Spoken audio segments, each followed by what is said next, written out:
Congress party ఎన్నో హామీలతో ఎలక్షన్లో పోటీ చేసి గెలిచింది. తీరా ప్రభుత్వం ఏర్పడ్డాక ఏ పని చేయాలన్నా ఖజానా ఖాళీగా ఉందనే సమాధానం ఇస్తోంది. ఏ ప్రభుత్వం అయినా ప్రాజెక్టులపై ఎక్కువగా దృష్టి సారిస్తాయి, కానీ కాంగ్రెస్ మాత్రం ప్రాజెక్టులకు బ్రేక్ ఇచ్చి పథకాలపైనే ఫోకస్ చేయాలనుకుంటుంది. దీనికి కారణాలేంటో చూద్దాం. గత ఎన్నికల్లో మేనిఫెస్టోలో పేర్కొన్న 6 పథకాలను అమలుపై కాంగ్రెస్ ప్రభుత్వం ప్రధానంగా దృష్టి సారిస్తోంది. ఇందుకు నిధుల సేకరణ కోసం ప్రయత్నాలు చేస్తోంది. ఈ నేపథ్యంలో స్థానిక సంస్థల్లో భారీ ఎత్తున మౌలిక సదుపాయాల ప్రాజెక్టులను చేపట్టేందుకు ప్రభుత్వం సిద్ధంగా లేదు. ప్రస్తుతం జిహెచ్ఎంసీ, హెచ్ఎండిఏ, జలమండలిలో దాదాపు 15,000 కోట్ల వ్యయంతో మౌలిక సదుపాయాల ప్రాజెక్టులను మొదలు పెట్టాల్సి ఉంది.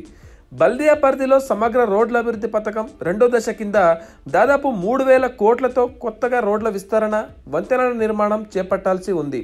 మొదటి దశలో మరో 2,000 కోట్లతో పనులు చేయాల్సి ఉంది. సర్కారు తాజా నిర్ణయంతో 2వ దశ పనులు తాత్కాలికంగా నిలిపివేస్తున్నారు. మొదటి దశలో చివరి దశకు వచ్చిన ఆగిపోయిన వంతెనలు, ఇతరత్ర పనులను కొంతమేర రుణం తీసుకొని పూర్తి చేయాలని నిర్ణయించారు. 30,000 2 పడకల ఇళ్లలో దాదాపు 20,000 వరకు 60 నుంచి 70% పనులు పూర్తయ్యాయి. మిగతావి 10 నుంచి 20% మాత్రమే పూర్తయ్యాయి. అందులో 60% పనులు దాటినవి మాత్రమే పూర్తి చేయించి లబ్ధిదారులకు ఇవ్వాలని నిర్ణయించారు. నాలాల విస్తరణ, కొత్త నాలాల తవ్వకం ప్రాజెక్టుల్లో కొత్త పనులను కూడా ఇప్పటికిప్పుడే మొదలు పెట్టారని అధికారులు చెబుతున్నారు.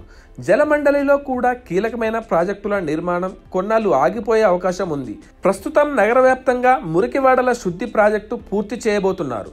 ప్రధాన పైపు లైన్ను కలిపే రింగ్ మెయిన్ ప్రాజెక్టు నిర్మాణం కొంత భాగం పూర్తి చేసి నిధుల కొరతతో నిలిపివేశారు. దీని పూర్తికి మరో 3,000 కోట్లు అవసరమని అధికారులు ప్రభుత్వానికి నివేదించారు. దీంతో ఇప్పట్లో ఇది మొదలయ్యే అవకాశం లేదని చెబుతున్నారు. హెచ్ఎండిఏ దాదాపు 5,000 కోట్లతో వివిధ ప్రాజెక్టులు చేపట్టింది.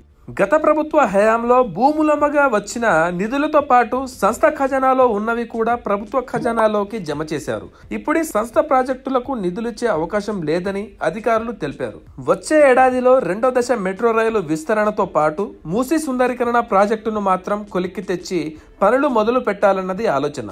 పీపీపీ కింద లేదా రుణం తీసుకొని ఈ 2 ప్రాజెక్టులకు ఆర్థిక సహాయం చేయాలని నిర్ణయించింది. ఆ మేరకు 3-4 నెలల్లో కార్యాచరణ ప్రణాళిక రూపొందించే పనిలో అధికారులు నిమగ్నమయ్యారు.